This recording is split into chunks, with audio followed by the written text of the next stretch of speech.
Okay, everyone. So welcome to Generation Green. This is our fourth webinar that we are giving part of the Generation Green program that we're doing.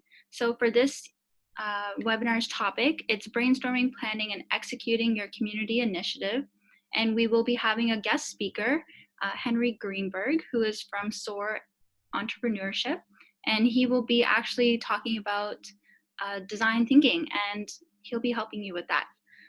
So as you guys trickle in, remember to do your attendance, just your grade, your school, and your name. We want to make sure you guys are getting these volunteering hours because it is a Tuesday right after a very long winter break, and we want to make sure that you are getting these hours. So I'm Afreen, I'm your youth coordinator. I'm part of Halton Environmental Network. And I have Haya, who is my youth stakeholder. She will be monitoring the chat box. So feel free to message any questions you might have during the webinar, either for Henry or for me, and we will be answering them at the end. She will be recording all of them and we'll be stating each one. So don't worry if it's not immediately answered. It definitely will be at the end of the webinar. We also have Arlene from Halton Multicultural Council. She is facilitating for the HMC students. So if you are an HMC student and you have a specific question with the Halton Multicultural Council portion of it, please message her directly. If Arlene could just say hi really quickly. Hi everyone, I'm Arlene. Thank you so much, Haya. Okay, wonderful. So we're just going to start off with the land acknowledgement rights. So it's as a community, we have the responsibility to honor, care for, and respect all the creation gives to provide us with life. This includes the land, water, air, fire, animals, plants, and our ancestors. The Anishinaabe people have utilized this land for millennia, and we would like to acknowledge their direct descendants, the Mississaugas of the Credit First Nation, as the rightful caretakers and title holders of this land upon which we live, work, and conduct ourselves. We acknowledge our treaty relationship and responsibilities to both the land and these original peoples. We also recognize that this land is rich in pre-contact history and customs, which includes the Anishinaabe and the Haudenosaunee, and since European contact has and continues to become home for Indigenous and non-Indigenous peoples.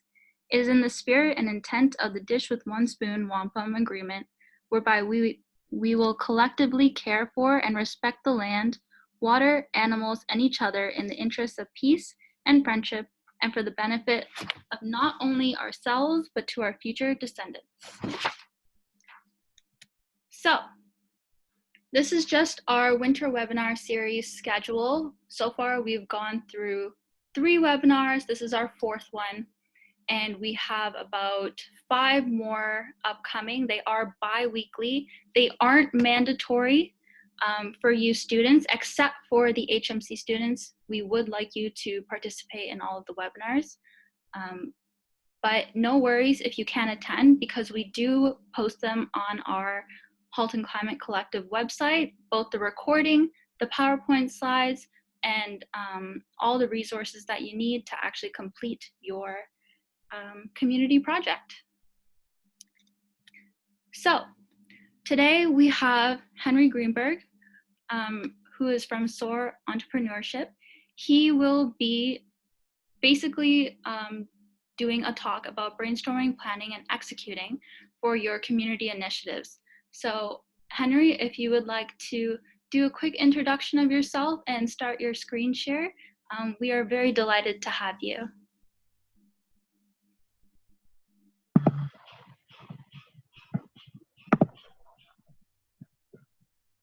Hi everyone, I'm Henry Greenberg from SOAR Entrepreneurship, and I'm excited to be here to learn about everybody's projects. And I'm just checking how I can do share screen. Should I do it on share screen? Bear with me for 1 second while I try to get this set up.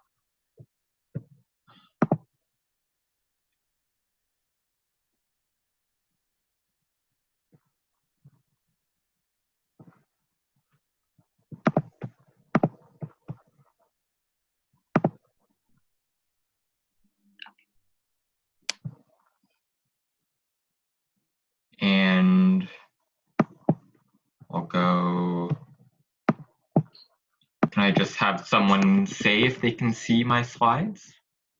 Oh no. You can't. Oh.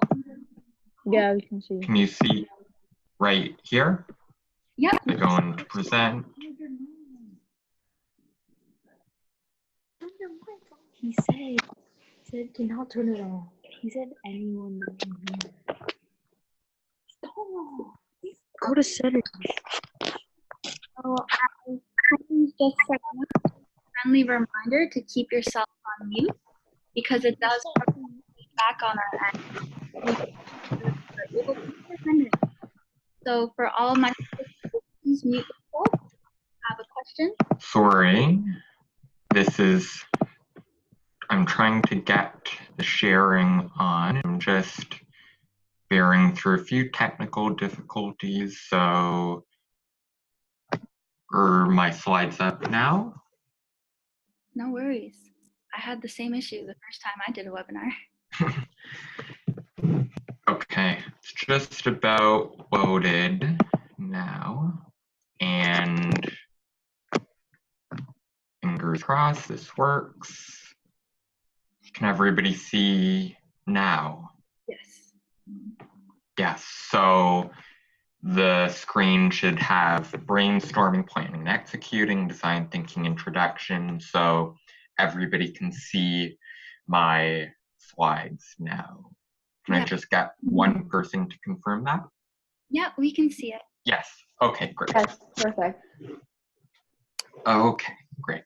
So, as previously mentioned, my name is Henry Greenberg, and I'm the director of SOAR Entrepreneurship. SOAR is an educational organization that provides design thinking training and entrepreneurship training to schools and community organizations through project-based learning and workshops. We do a lot of work with middle school students and high school students in Ontario, and also external projects and great community organizations like the Halton Environment Network. So I'm really excited to be here talking to everyone today about design thinking, and I'm looking forward to learning a bit more about the projects that you're all working on. So let's get started. So for those of you who don't know what design thinking is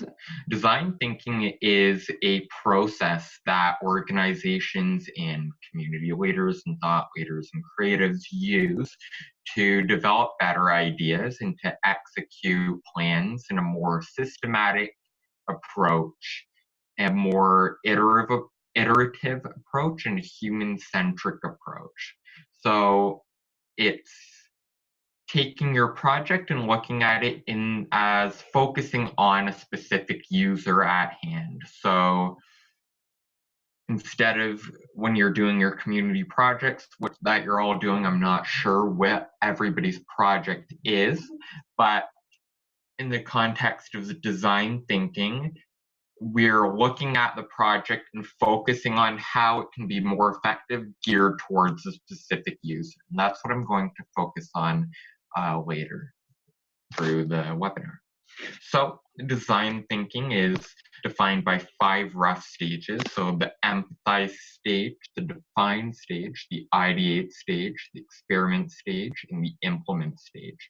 So these 5 stages are iterative, it's a cycle, and you continue these 5 stages until you get a result that you're satisfied with, or you get the outcome that you're satisfied with. But we always start in the empathize stage.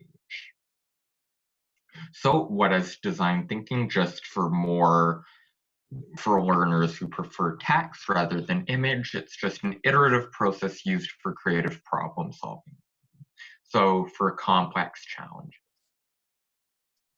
So the empathize stage is defined by the stage in which the designers, so the students in Generation Green, completing the product, so everybody, they're trying to empathize with a particular user in order to gain a better understanding of their problem at hand.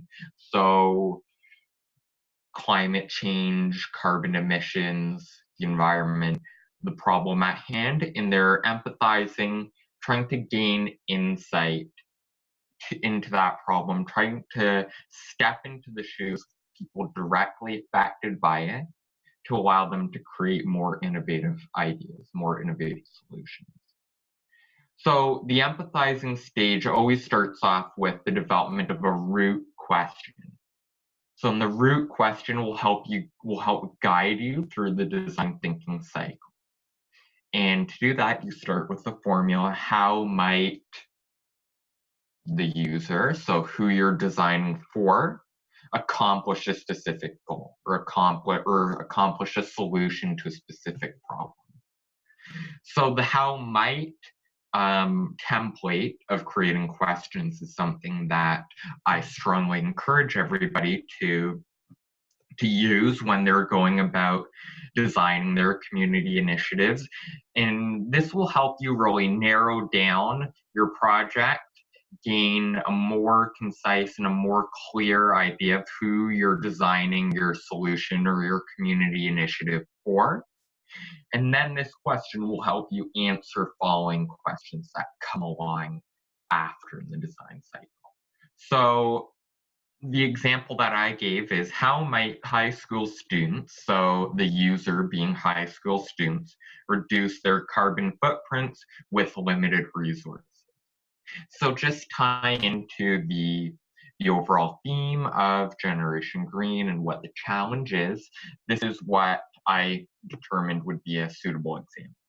So we start with the how might question, then we move into the user, which is high school students in this case. So hypothetically, the person creating this problem would direct, or is trying to solve the problem and creating this community initiative would be directing high school or targeting high school students as their users. So their project would be targeted towards high school students. So you really should have a specific user in mind when you're engaging in the design cycle and engaging in the process of establishing your product. And then the need is reducing their carbon footprints with limited resources.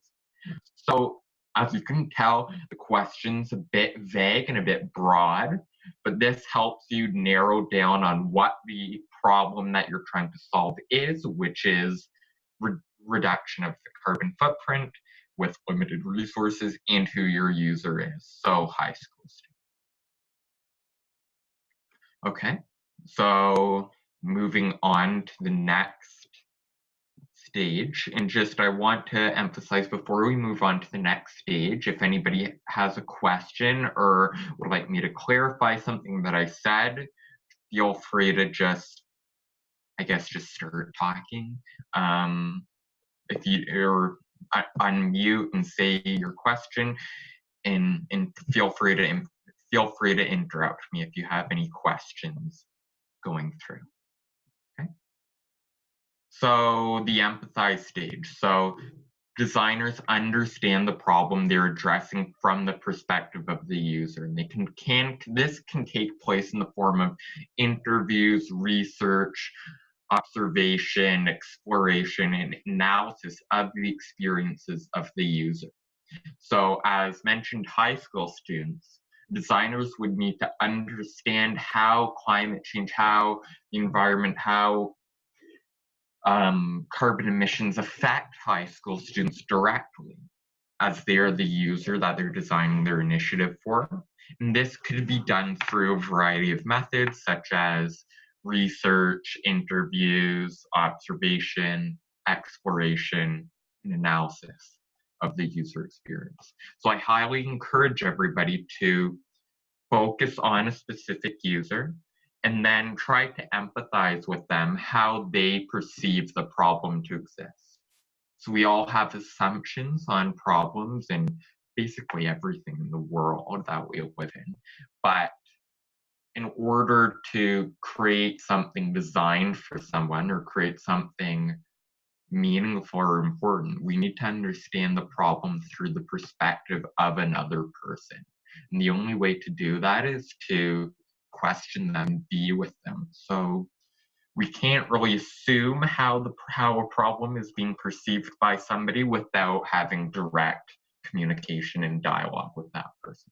So once you determine who your user is, who your initiative is targeted for, try to conduct interviews, meet with people in your school, your friends, family, people who would be affected by the issue and who you're targeting in the creation of your product, or your initiative, your project. So an empathy map is a very important tool that designers use to gain empathy and better insight towards the user's needs. So I'm going to be sharing with you what an empathy map is in a minute. But first, I want you to consider the few questions in terms of your user. So we'll be exploring who is experiencing the problem. What problems are they experiencing? How are they experiencing the problem? When are they experiencing this problem? Where are they experiencing this problem? Why are they experiencing this problem? Why does this problem exist? And what do they say? How do they feel? How do they act? How do they think? So these are all important questions that designers in project people working on projects need to understand in order to gain empathy of their user. So everybody, I highly encourage everybody to look at this list of questions and really think to yourselves about the answers to each of this question. How are high school students experiencing this problem? Or whichever user, whichever demographic person you target. How are they experiencing the problem? What is the problem? Why does the problem exist? And focus on these questions, and this will help you narrow down your project and create more meaningful solutions as they're human-driven. They're solutions for humans, for the earth, guided towards a specific person. So an empathy map could look something like this, or it could just be a paper with the questions listed out and your answers to the questions. However you think you work best is how you can approach this stage of the design cycle. But an empathy map is a helpful tool that you can use to empathize with your users. So think about what would the user say? What would they think? How would they act? How would they feel about the particular problem that you're trying to solve, the problem that you've identified?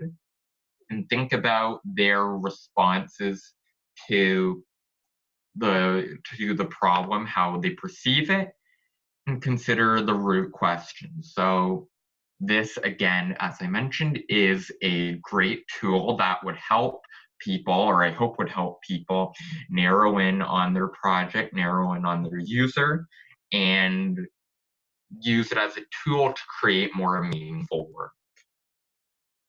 So moving on, defining the problem. So next, we need to create need statements, or you should be creating a need statement. So once you understand what the problem is, or how the user perceives the problem, and that starts again with the root question from the beginning of the presentation, we'll focus on defining the problem. So creating a need statement, and this will guide you specifically as to what you should be, as to how you continue on in the project with your community initiatives. So focus on the who, what, where, when, why, how, the 5 W's, 1 H, and using the formula, user needs to, what's the need in order to insert the goal. So this is the formula that everybody is encouraged to use to create their need statements.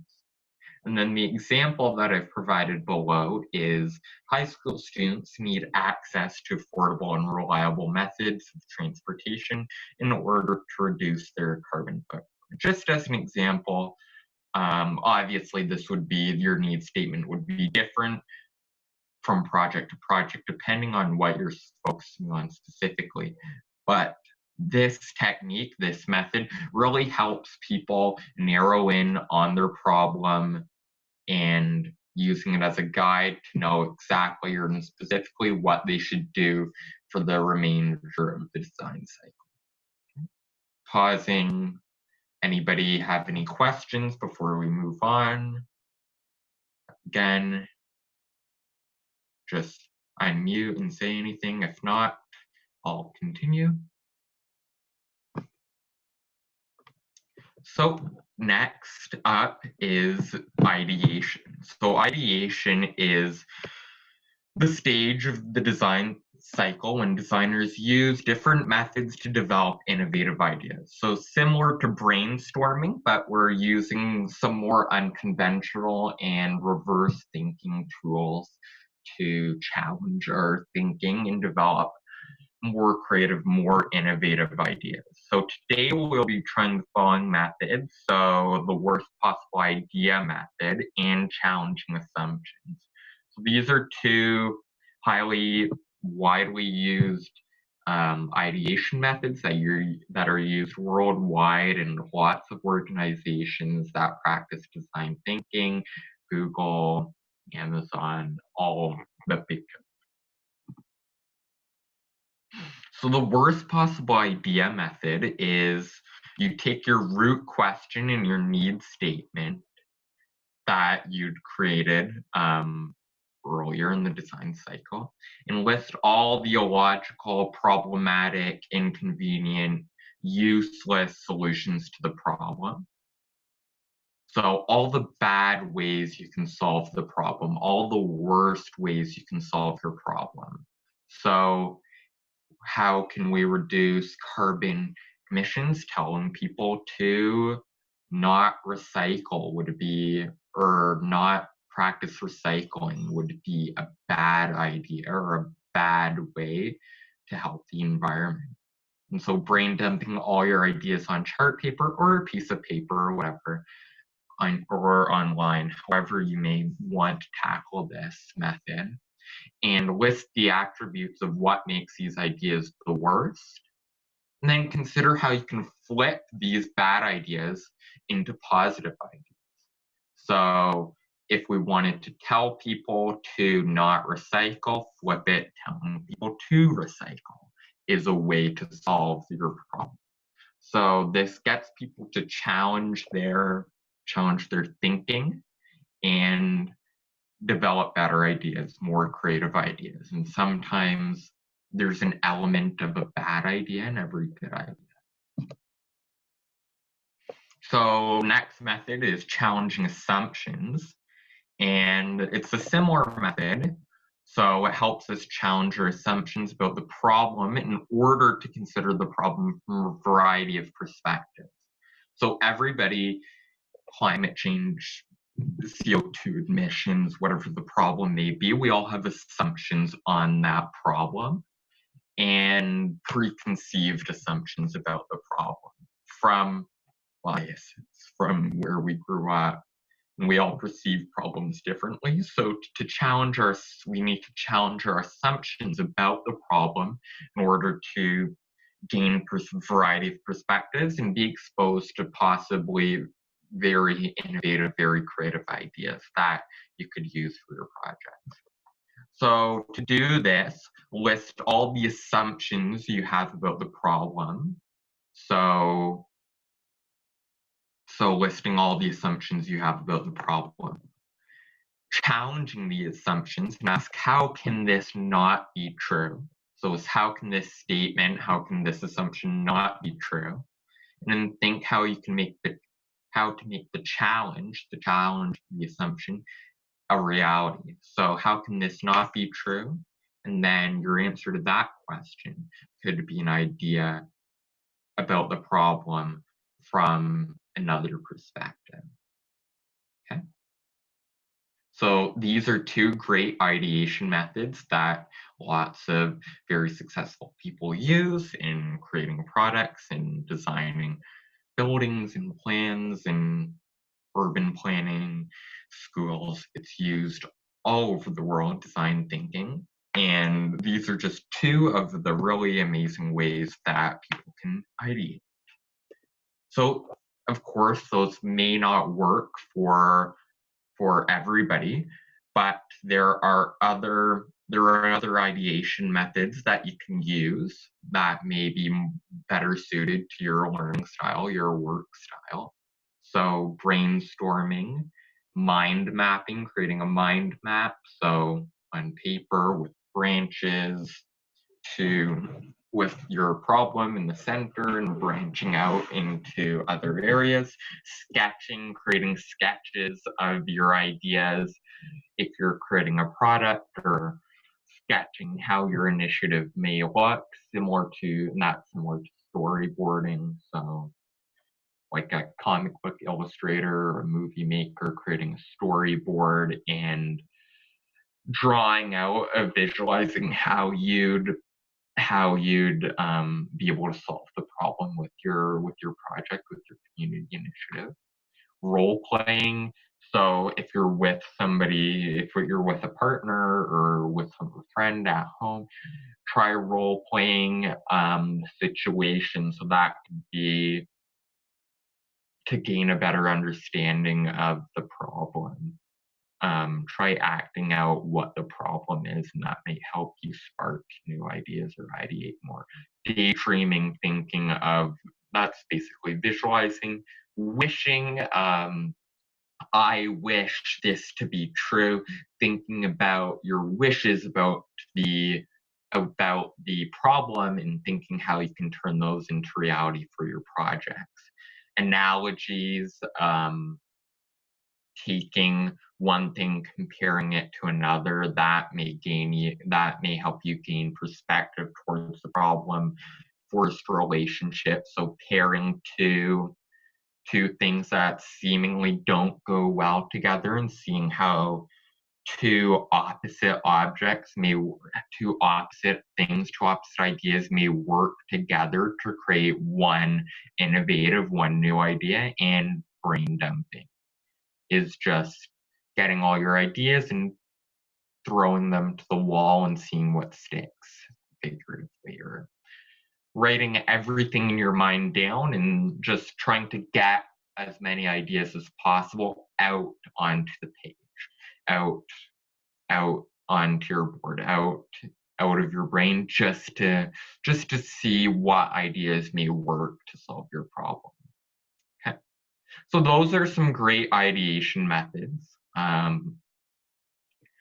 If none of them work with you, there are lots others that I can share, or that you could find with a simple Google search. But I'm confident that by using some of these methods, people will be able to create better ideas, and develop a more innovative solution to the problem, and in turn create a more meaningful, more impactful project. So now it's time to ideate. So use one of the ideation methods to develop your solution to the problem. So that's something to think about after we finish the webinar this evening, and as you work with your partner in the coming, or with your partners, or by yourself, if some people are doing this by themselves within the coming weeks, to develop your community initiatives, your projects, your solution to the problem. So it would be absolutely phenomenal if people documented their ideation process and their empathizing process and even shared it with me. And the Alana and Afreen from Generation Green, because I'd love to see how people approach their projects with the ideation methods that I spoke about. Okay. So, and tips for execution for your project. So looking back to the design cycle chart, this would be along the implementation stage once you've developed your ideas and developed your prototype, or if you're not making a product, just an overview of what your project is, what your initiative is. This is how you can execute your product or your project, my bad. So keep a record of your process at each stage of the design cycle, each stage of the project. It's really important to keep a record of your ideas, of your interviews, of your planning to refer back to, because you never know where a good idea may come from. So always keep a record of everything you do, weekly, bi-weekly, to keep track of how you go about the project. Interview people in the community to gain perspective of the problem. Empathize, experiment with your ideas with your friends, family, school. So thinking about once you've developed your project, try to gain feedback from your users. So if you're creating something for high school students, or your project's targeting high school students, go to school and talk to people and say, this is what I've thought of, this is what I've had, this is what I have planned. What do you like about it? What could be improved? Try to gain feedback, and then go back to the drawing board, ideate a bit more, and try to improve your idea. Find mentors willing to help with your project. So I'm sure Generation Green can connect you with mentors or adults in the community that can help you with this project. And I know Generation Green is providing support to everybody. The team at Halton Climate Collective is providing support to everybody. But the more help, the better the ideas become, more perspectives, more experiences, and that in turn allows you to develop more ideas and expand the scope of your project. And that's certainly something I've done with the creation of SOAR, is to find mentors to help me with the project in different areas of education and business and entrepreneurship. It's been crucial that I've found some great mentors to help me with SOAR, my business. And so find mentors, investigate where you can implement your project in the community, and learn as much as possible from the experience. So the good thing about design thinking is that when you fail, you can come back from your failures and improve your product. So whatever your project is, won't be the final step of the process. It won't be the end goal. So there's always ways to learn as much as possible and improve after failure. So I'm with SOAR, with my teaching, I'm always learning from every group I work with, every student I teach, every lesson I conduct. I'm always learning, and I'm always able to improve it for the next time. So it's absolutely essential that you try to learn as much as possible through the process. So what strategies of ideation worked for you? What about the design cycle was hard? What about it was easy? What could you do next time? How could your project be improved? This is all absolutely crucial to pulling or deriving meaning in your project, and trying to find good ideas and trying to create impact. And that's the goal that everybody has. So let's reflect. So what we learned today is the design cycle is an iterative problem-solving process that people use to create innovative solutions to complex challenges. 5 steps: empathize, define, ideate, experiment, implement. start with a root question. So that's the how might question. Then consider your users, empathize with your users, define the problem. That's by creating the need statement, which was on a few slides back. Ideate, try the ideation methods that I've talked about today and see how they help you with your project, how they can be of aid to you. And experiment, test out your ideas, and then implement into the community. And I know in future webinars, you'll learn more about the execution of your projects and getting people engaged. So it's exciting. I love talking to people about this, young people especially. And I really look forward to learning about everybody's projects and seeing what people do and how they use the design cycle to their advantage to create impact in their communities. So that concludes my portion of the webinar today. And for people who want to connect with me, I have posted all my contacts. So my website, www.soaredu.ca. My email is h.greenberg@soaredu.ca. Twitter @soaredu. Instagram soar_edu. So I'm active on Twitter and Instagram and LinkedIn. So please follow my account for updates throughout the year, especially on Twitter.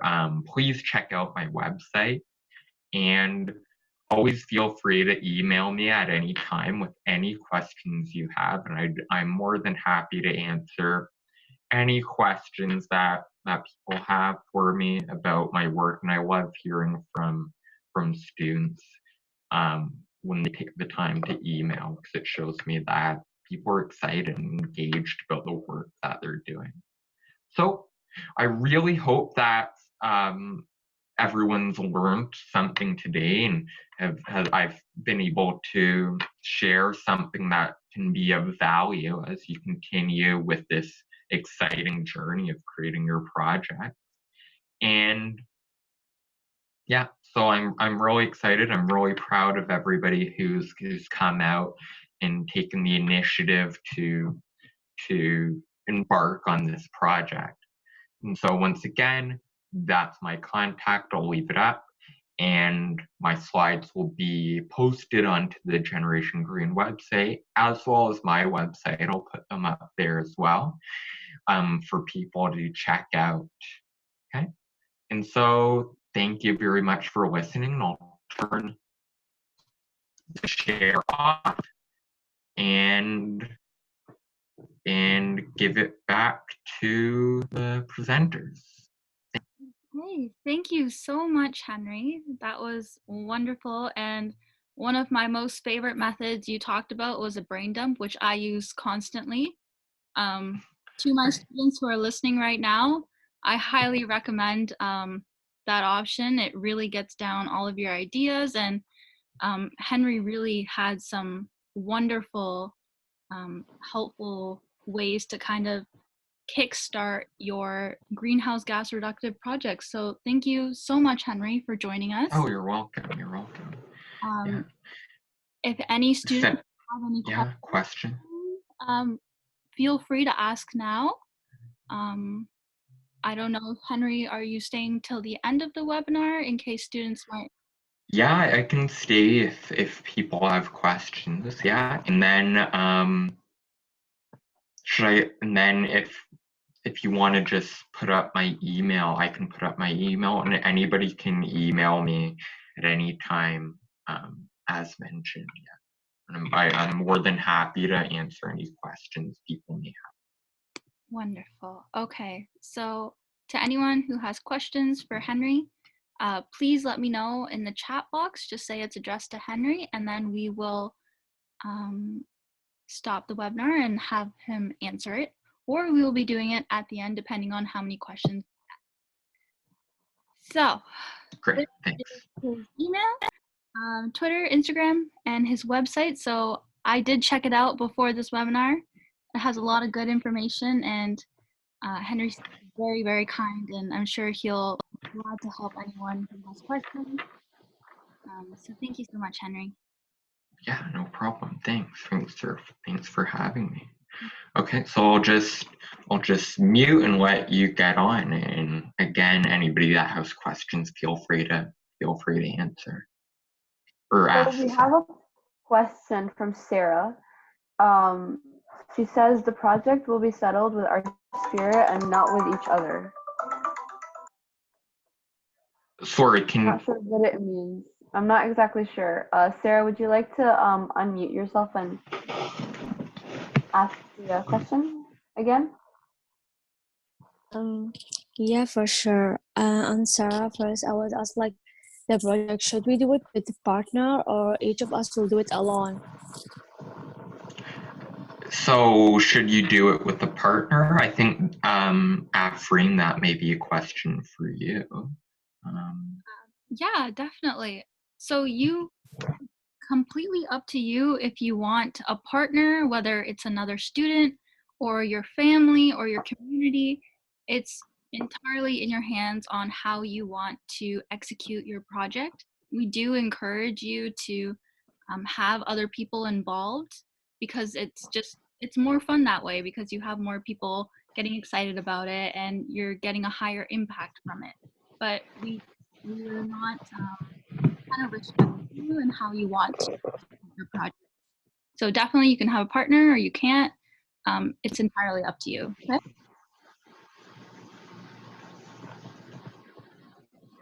So we have another question from Frenchie the Spee.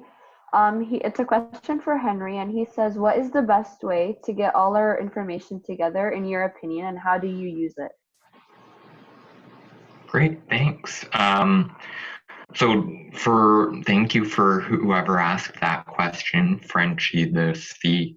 Do you mean in the work that I do, or just what option I use? What option I use typically, or for this presentation specifically? Do you want to unmute? In general, okay. In general, I use a combination of methods, and it depends on what the project is. I like brain dumping, and I like doing the worst idea possible. In teaching, I like using the worst idea possible because, especially in middle schools, kids have a lot of fun with it. But for the work that I do, I use brain dumping, and I find it very effective to get all my ideas onto a piece of paper or into a document, and then go back and look at the effectiveness of each idea. So just as I said, throwing everything to the wall and see what sticks is what I like to use and what I find effective when I'm creating content and creating curriculum. Yeah, so thanks for the question.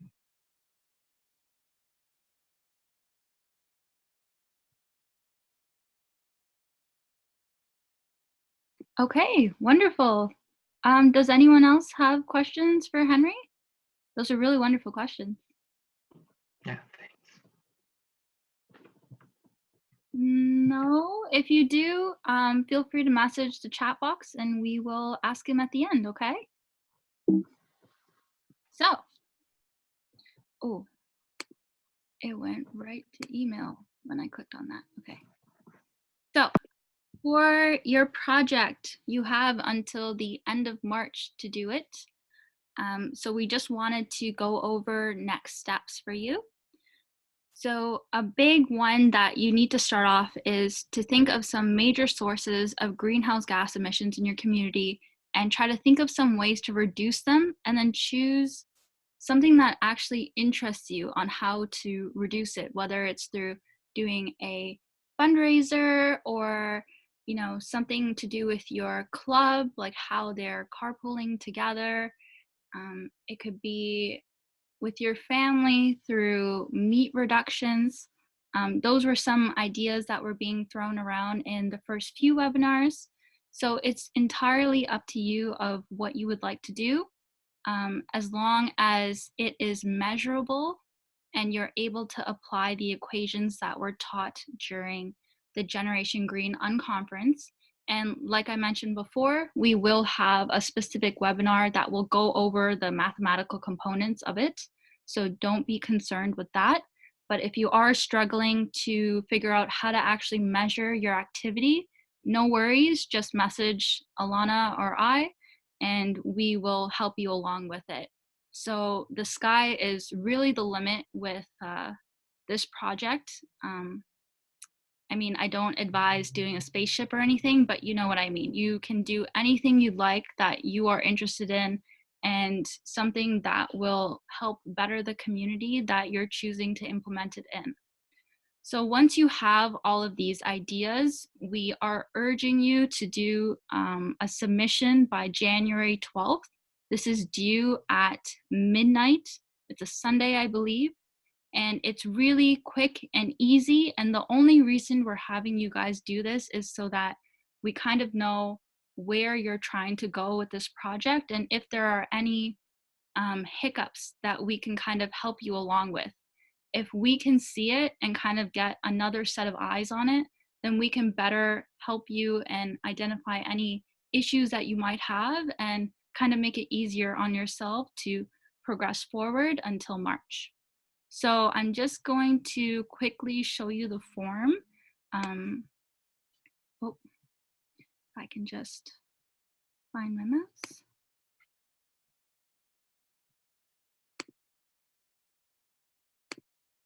So I'm going to just share that screen with you. I know I showed it on the last one, but for those who are new, I just wanted to go through it real quick.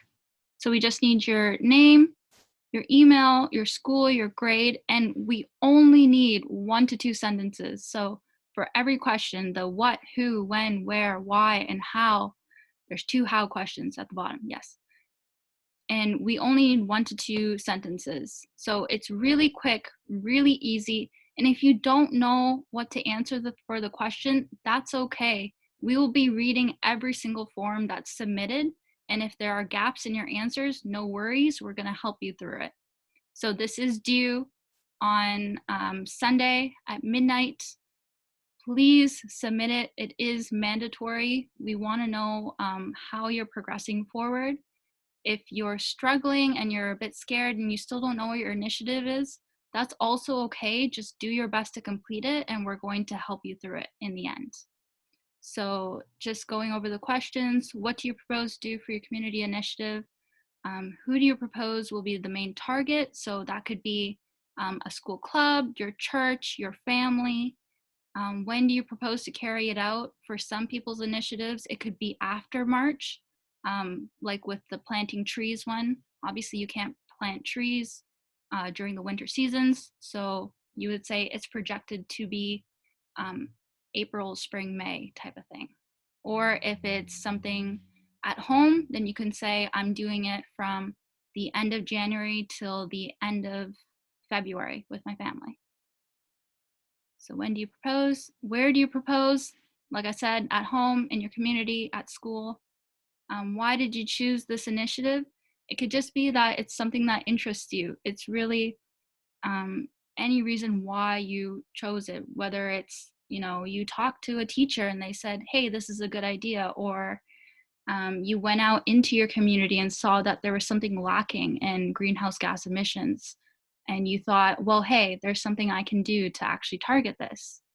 So it could be anything. And then how will your initiative reduce it? You don't have to put the math equation or your specific exponents. It's just, say, the carpooling example, which is when you take a bunch of people and you're going to the same place and you're only using 1 car instead of 5 cars. So how is that reducing? Well, you're reducing the amount of carbon emissions that the other cars would be releasing by only taking 1 car. Like I said, we only need 1 to 2 sentences, and you don't have to be uberly specific or paragraphs or anything like that. Just straight to the point. And if we have questions after, that's totally fine. We will email you all separately. And then just how will you measure your impact? That could be through Mentimeter, which is this form actually, which is like a quiz format. So say you're doing a movie. If you have a movie that you wanted to do and you wanted to show it to an audience to kind of gain some enthusiasm, some kind of call to action to help with climate change, a good way to measure that is through this survey by having a pre-survey and a post-survey. Just like how we're doing with this webinar, I'm going to be having you fill out a post-survey about how I did and how Henry's topic helped you and what we can do to kind of better the webinars. The same thing goes for if you want to do a video. You will ask people before they see your video, how do they feel about climate change? And then you will ask them after they see your video, how do you feel about it? What are you empowered to do now? And that's also a great way to say, these are all the people that I have impacted. That's a great way to measure these like carbon reduction impact. So that's due this Sunday. I'm going to keep repeating that because we need you guys to submit this. If you have any questions, always feel free to email me and Alana. We are checking it all the time. So I'm gonna just share my screen again. So yeah, January 12th, you gotta submit that form. And like I already said, it has to be measurable. And of course, on our Halton Climate Collective website, we have a lot of resources. We have our recordings of the webinars, the PowerPoints used. If you wanna re-watch or re-listen to Henry's presentation, it will be on that website, like he said. We also have our toolkit in case you've misplaced yours or just prefer the electronic version. We highly recommend page 38 because it has examples about how to actually mathematically calculate your greenhouse gas reductions, and it has all the tables with energy and transportation and food related emissions. And you know, overall, it's going to look amazing to both the community and on your resume that you did this project. And you can work with anyone, like I mentioned to the other questions before, can do the family, neighborhood, church, and at the end, you are getting volunteering hours, a pizza party, which I think is end of March, like March 20th or something, a certificate of completion to anyone who actually reduces the greenhouse gas emissions and has successfully completed that portion of the project. And of course, we'll have awards because we want to make sure it's fun for you, such as like most reductions or most creative project. It's really going to be a fun night. So that's at the end of March. So always, you have support from HCC, which is mainly me and Alana. We can do one-on-ones, whether it's in person or at your school, whether you're doing like a group project maybe. Alana's more of the person to go to if you want her to come to your school and kind of help you through the process of implementing your project. We can also take phone calls for more after hours stuff. Maybe email both of us together to kind of see scheduling wise where we can fit in that call. So we will show you those emails at the end and our phone numbers and everything. So yeah, these are all really helpful websites, the ones that I was detailing prior. Those are our emails at the bottom. And yeah, next steps is, yes, our webinars and recording will be posted. Our next webinar is January 14th. It's keeping your community engaged. Remember to register for it, just so we can track who's attending these webinars. It's to just make sure that you guys are getting your volunteering hours because we want to make sure you actually get those. We do have the project proposal form due on Sunday, which I keep repeating. And yes, our wrap-up event is on March 20th, which is the pizza party, the awards, and all sorts of fun stuff. So yeah, that's me and Alana. Those are our phone numbers and that's our email. And thank you so much for attending. If you have any questions, now is the perfect time to let me know. Haya, are there any questions that were in the chat box? Yeah, we have one from Shirley. She says that she heard that we might need our help to promote and inviting students on the March 20 on the event, and that we need to write articles, and she wants a little bit more information on that. I'm sorry, I don't quite understand the question. For the March 20th event, we have to write articles? Yeah. I don't know. That's what she says. She says that she heard that we need some help on March 20th for the wrap-up event, and something about articles. I'm not sure where she got that. So if you want to maybe unmute your mic and tell us what you mean by that, Shirley? Excuse me, this is Arlene. Hi. Oh, hi, Arlene. Yes, hi. I Hi. just want to explain about this. Afreen and Haya, Alana knows about this, that this is a requirement for HMC students, that they are going to be helping us promoting regarding the March 20th. It is a requirement for the HMC students, and they are going to be requested to be writing an article, at least 4. And then if it is one of the articles going to be chosen, it's going to be published. So it's one of the requirements for them to be eligible for the honorarium up to $300. Oh, okay. Is that just for HMC students then? Yes, actually, this is for HMC students. This is for the eligibility for the $300. Oh, okay. Yes. Okay, so I hope Shirley and the other students of HMC, you can also ask me about this question if ever. Wonderful. Thank you, Arlene. No problem. Thanks. Hi, are there any other questions? No, that's all I have on my screen.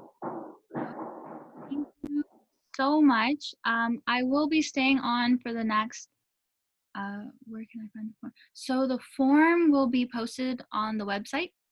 And yes, I can post it in the chat right now for the proposal form.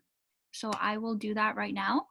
But thank you to everyone who attended the webinar. Our next one is in 2 weeks, so I hope to see you all there.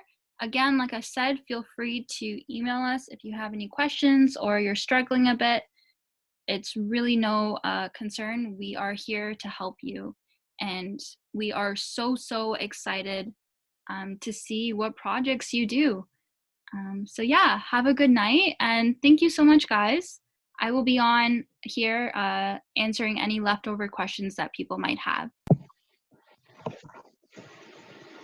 Yeah, thank you. Thank you again for having me. I'm also really excited to see what everybody comes up with. And again, students feel free to email me or contact me at any time through my website or email if you have any questions at all about the design thinking process, and I'm more than happy to provide support for your project. Thanks and have a good night. Thanks so much. If you guys have time, we also have the post survey. We would really appreciate it if you filled it out. Haya, do you have the link to post into the chat box? I don't think so. Well, if hold on, I will I post. can search for it. We have a question from Isla. I'm not sure if I'm saying it right. She asked, where will the March 20th event take place? That is currently undecided. You will be getting details closer to March on where and when it will be taking place. So no worries, we will update you on that. Okay. Perfect. Afreen, quick question. Mm. Afreen, this is Arlene. I believe it's going to be in Oakville, right? The March 20th. Yeah, I'm just not sure if it's booked yet, so I didn't want to say a specific place. right? Yes, I understand. Maybe they just want to know which city though. So most likely it's gonna be Oakville, to what I know too. But it's undecided, but most likely it's gonna be Oakville, right? Maybe. Yeah. Okay. Thank you. Thank you so much. Have a good night, guys. Thanks, Arlene. To the remaining students, please just take 1 minute to just fill out the mentee form that I put on the group. That's the link below, and you just have to enter the code 71, 88, and 51. I'll also be posting the form right now onto the group as well. So just give me 1 moment.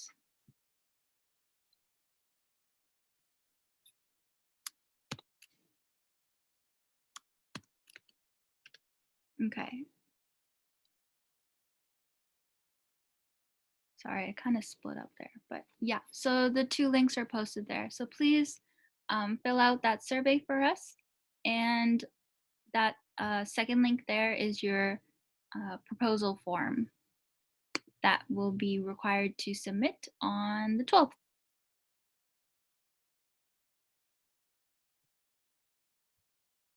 So yeah, you guys can leave at any time you'd like. Unless you have a question for me, I will be staying on for the next few minutes.